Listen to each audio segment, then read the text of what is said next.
Bismillahirrahmanirrahim.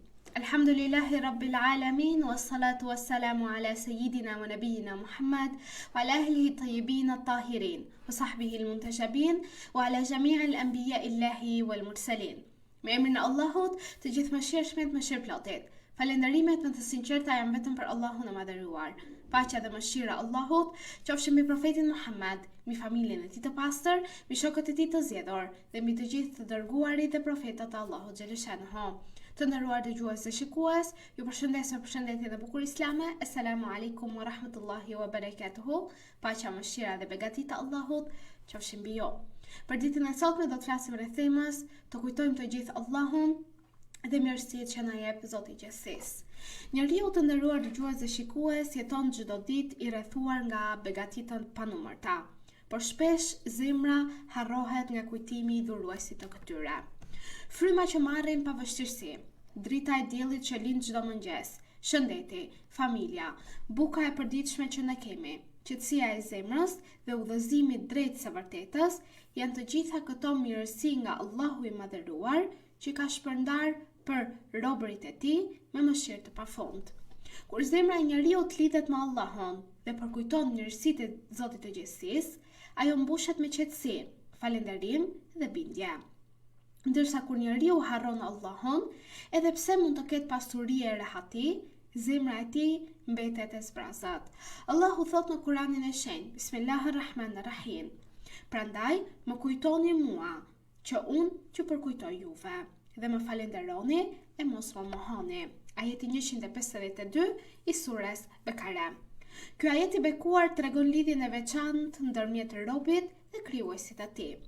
Nuk ka nder më të madh për njeriu se sa të përkujtojë Allahun dhe Allahu ta përkujtojë atë me mëshirë dhe begati të pafundme.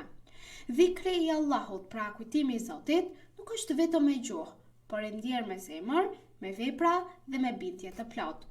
Kur njeriu thot alhamdulillah, pra falënderimi i takon Allahut, ai pranon se çdo mirësi vjen vetëm nga Zoti i gjithësisë. Allahu i madhëruar thot në Kur'anin e shenjtë, Bismillahirrahmanirrahim. E nëse përpiqeni t'i numëroni mirësitë e Allahut, nuk do të mund t'i përfshini ato. Ajeti 34 i sures Ibrahim. Pra mirësitë e Allahut janë aq të shumta sa mendja njerëzore nuk mund t'i numërojë. Shpesh njeriu kujton vetëm begatitë materiale, por ka mirësi shumë të mëdha, siç janë besimi, udhëzimi, falja e mëkateve, dashuria për familje dhe mundësia për të penduar. Këto të gjitha janë dhunti që nuk maten me pasuri të kësaj bote. Profeti Muhammed sallallahu alaihi wasallam ka thënë, kush zgjohet i sigurt në familjen e tij, i shëndetshëm në trupin e tij dhe ka ushqimin e ditës, edhe është sikur t'i jetë dhënë e gjithë bota këtij personi. Sa njerëz jetojnë mes begative, por nuk e kuptojnë vlerën derisa i humbasin ato. Njeriu shpesh ankohet për atë që nuk ka, duke harruar atë që posedon në ditët e sotme. Islami na mëson që shikimi i besimtarit të jetë gjithmonë tek mirësitë e Allahut dhe jo tek mungesat e kësaj bote. Imam Aliu, paqja qoftë mbi të, ka thënë, mirësia nuk vazhdon për një popull që nuk falenderon.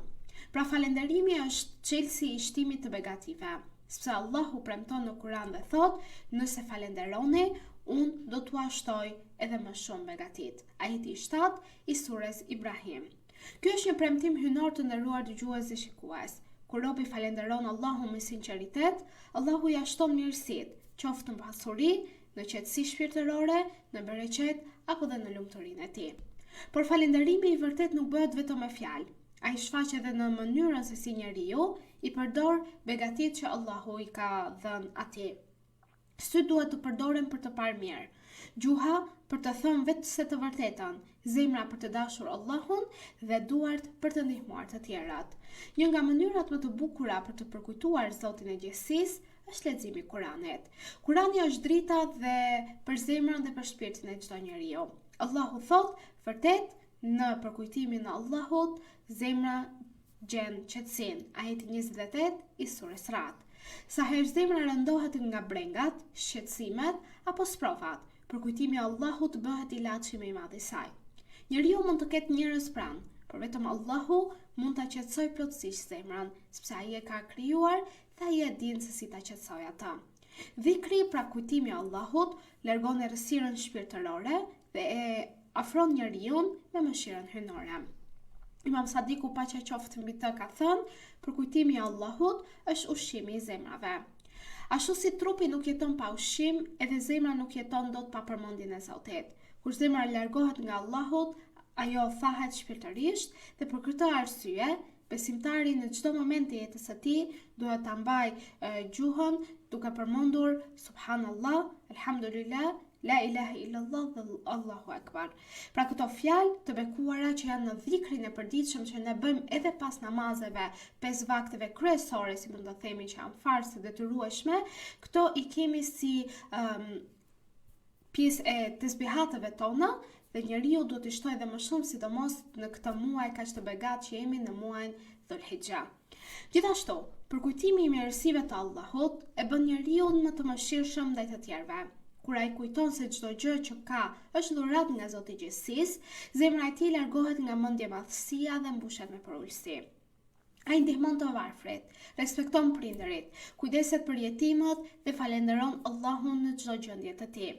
Imam Huseini, paqja qoftë mbi të, në lutjet e tij falenderonte Allahun e madhëruar edhe në momentet më të vështira, duke treguar se besimtari i vërtet nuk e harron Allahun as në sprova dhe as në begati.